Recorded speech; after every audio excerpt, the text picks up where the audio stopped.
Assalamualaikum warahmatullahi wabarakatuh. Kami, mahasiswi dari Universitas Mataram. Video ini kami buat untuk memenuhi salah satu tugas presentasi dari mata kuliah teori akuntansi. Kami dari kelompok 10 beranggotakan 3 orang. Saya, Intan Purnamasari dengan NIM A1C019105. Kemudian ada Jurati dengan NIM A1C019118 dan Leli Saputri dengan NIM A1C019129. Berikut adalah video presentasi dari kami. Jadi pembahasan kita pada video kali ini yaitu tentang reaksi pasar modal terhadap laporan keuangan. Ada beberapa sub pembahasan pada video kali ini. Yang pertama ada pendahuluan, kemudian yang kedua ada definisi pasar modal dan laporan keuangan, yang ketiga ada fungsi pasar modal dan laporan keuangan, dan yang terakhir ada reaksi pasar modal terhadap laporan keuangan. Oke, yang pertama pendahuluan. Jadi sebelum masuk ke pembahasan, di sini saya akan menyampaikan pendahuluan terlebih dahulu. Peran aktif lembaga pasar modal sangat dibutuhkan dalam pembangunan perekonomian sebuah negara, di mana lembaga pasar modal ini merupakan salah satu sarana untuk mengalokasikan sumber daya ekonomi secara optimal dengan mempertemukan kepentingan antara investor selaku pihak yang memiliki kelebihan dana dengan peminjam selaku pihak yang membutuhkan dana. Inti dari kegiatan pasar modal mengarah kepada kegiatan investasi, di mana kegiatan ini merupakan kegiatan penanaman modal baik itu secara langsung maupun tidak langsung, dengan harapan pada waktunya nanti pemilik modal akan mendapatkan sejumlah keuntungan dari hasil penanaman modal tersebut. Bagi para investor, melalui pasar modal, mereka akan dapat memilih objek investasi dengan beragam tingkat pengembalian dan tingkat risiko yang dihadapi. Sedangkan bagi para penerbit, melalui pasar modal, mereka akan dapat mengumpulkan dana jangka panjang untuk menunjang kelangsungan usaha mereka. Berikutnya, informasi merupakan salah satu kebutuhan utama bagi investor. Mengapa demikian? Itu karena informasi digunakan sebagai masukan dalam pengambilan keputusan investasi. Adanya kecepatan pasar modal dalam menyerap informasi baru ke dalam perubahan harga sekuritas merupakan salah satu indikator dari efisiensi pasar. Semakin cepat pasar bereaksi terhadap informasi baru, maka semakin efisiensi pasar tersebut.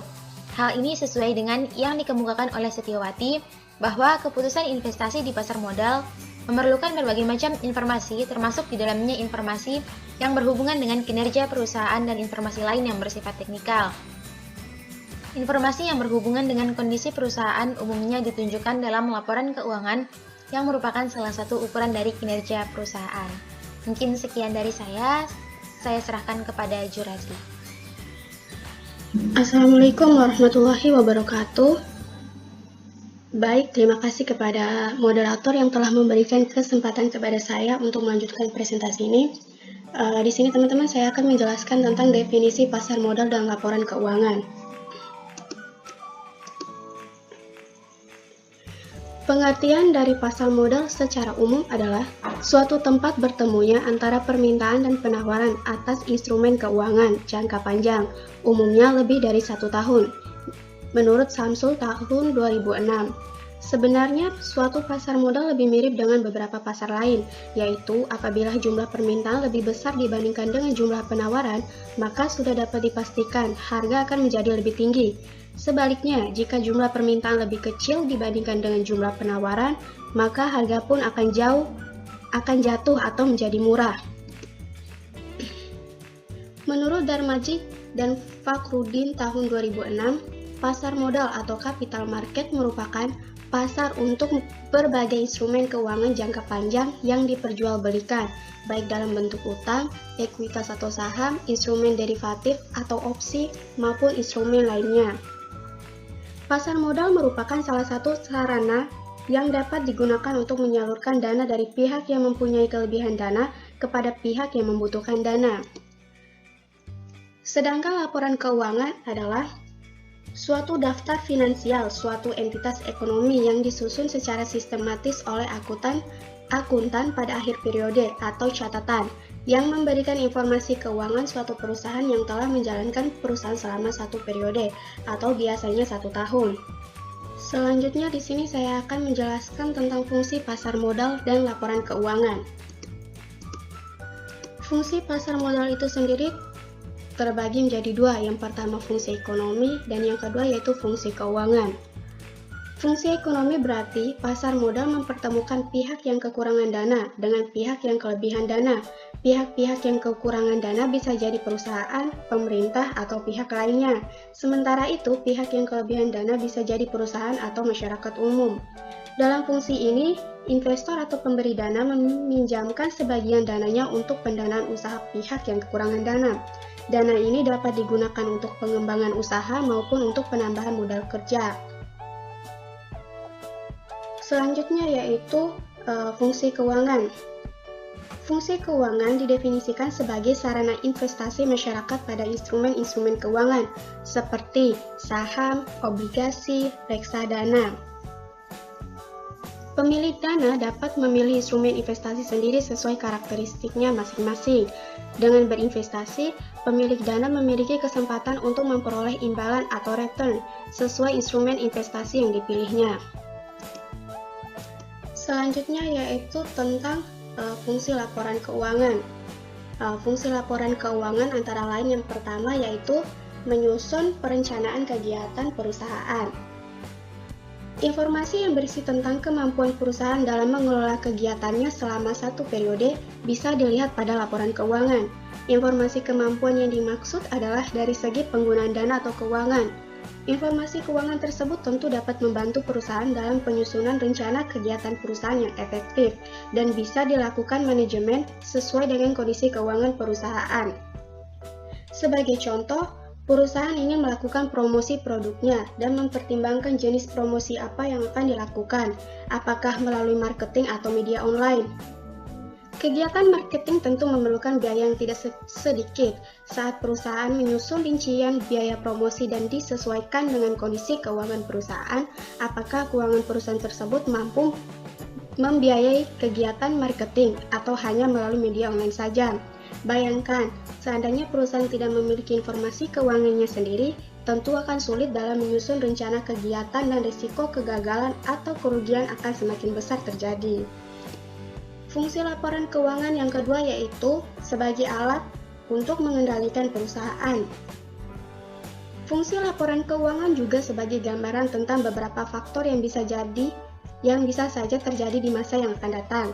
Misalnya saja, di saat suatu perusahaan mempunyai banyak piutang yang tertunggak di perusahaan lain, maka sebagai antisipasi yang dilakukan perusahaan adalah mengurangi jumlah penjualan kredit dan meningkatkan penagihan piutangnya. Gambaran tentang informasi keuangan tersebut dapat memudahkan manajemen perusahaan dalam mempertimbangkan langkah selanjutnya. Fungsi laporan keuangan yang ketiga yaitu dasar pembuatan keputusan dalam perusahaan. Nah, maksudnya yaitu seperti yang sudah banyak dijelaskan sebelumnya bahwa adanya informasi keuangan yang tersedia di laporan keuangan adalah dapat memudahkan pihak manajemen perusahaan dalam mengambil kebijakan atau membuat keputusan untuk melakukan kegiatan demi mencapai tujuan perusahaan itu sendiri.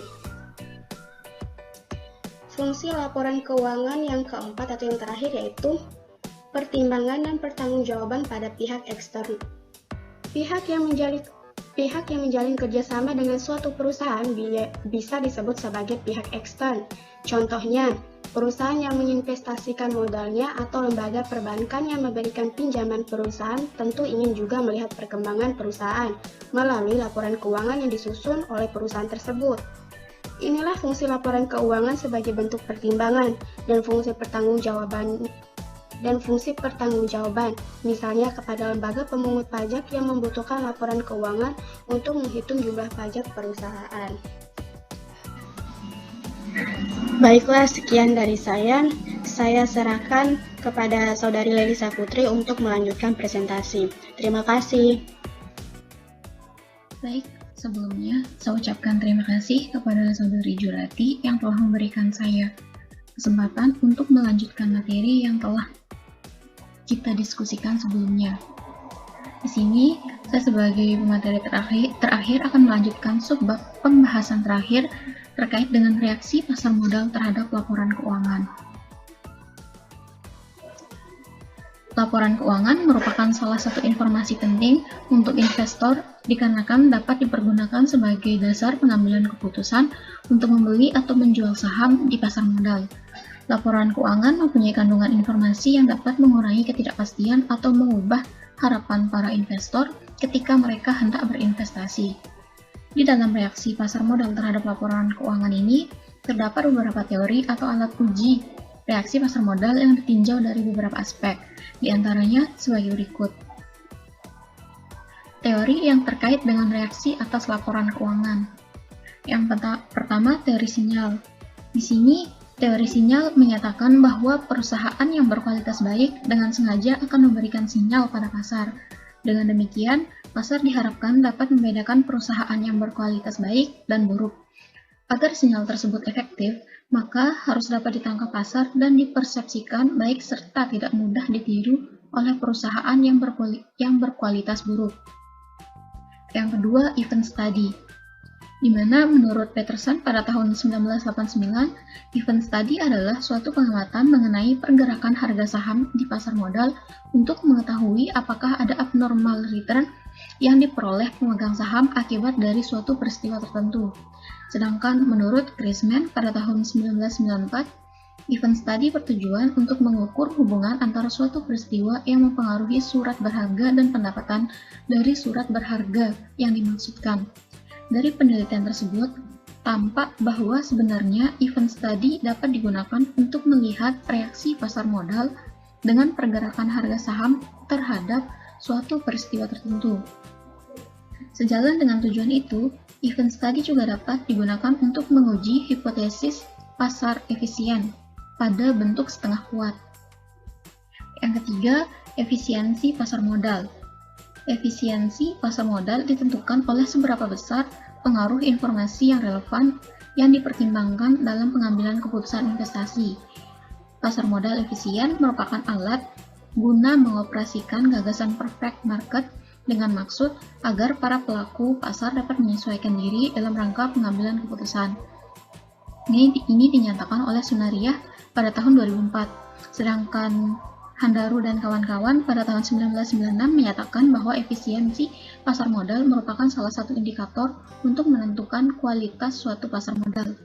Semakin tinggi derajat efisiensinya, maka kualitas pasar modal tersebut akan semakin baik.